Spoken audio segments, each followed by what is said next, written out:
Ano naman po yung senyales na madaming worms ang katawan ng isang bata? Paano natin malalaman?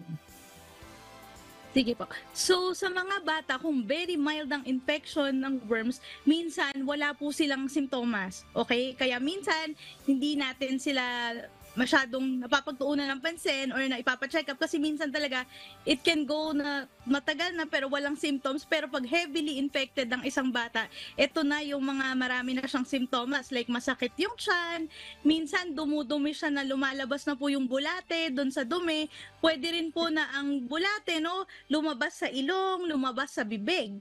Okay?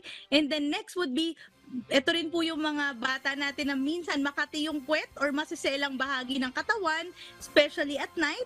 Pwede rin po magkaroon ng pagsusuka, bloatedness or gassiness, no?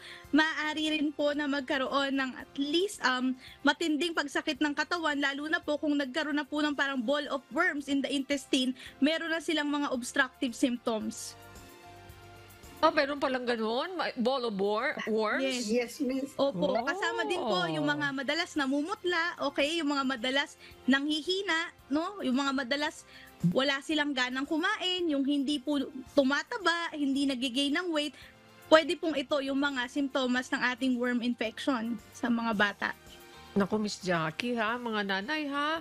Yung tanong ni Miss Jackie, yun ang sagot ni Doktora Reynalina. Napakaihalaga na mabantayan mo, mamonitor mo yung inyong mga anak. Imagine pala, may palatandaan, Miss Jackie. Yes.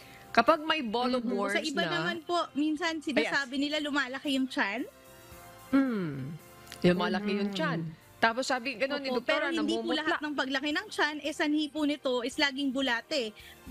Maaari din po na pwedeng may bukol pala sa tiyan or may tubig pala sa tiyan. So mas maigi po kung ganun po na lumalaki yung tiyan, maiging kumonsulta na lang po sa doktor imbes na mag-self-medicate.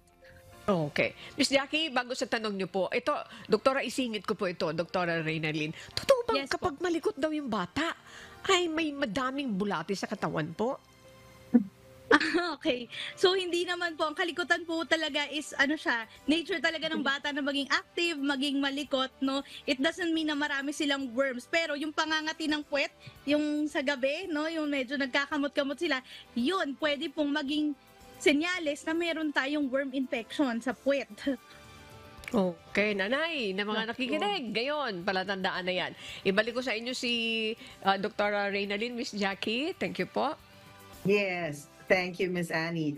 Dr. Reynalyn, susugan ko lang po yung Yes. nasabi nyo kanina na pwedeng lumabas sa ilong o sa bibig. Ito po ba ay dahil nagsusuka ka o meron kang sipon or lalabas na lang po sila ng ganon? Okay. Madalas po kasi na yung worms, galing po sila sa intestine. Minsan nagmamigrate sila no umaakyat, kaya pwede pong lumabas sa ilong or sa bibig. Minsan naman po may mga ibang worms na pwedeng pumunta sa lungs, causing chronic cough, pwedeng makakos ng difficulty of breathing or chest pain.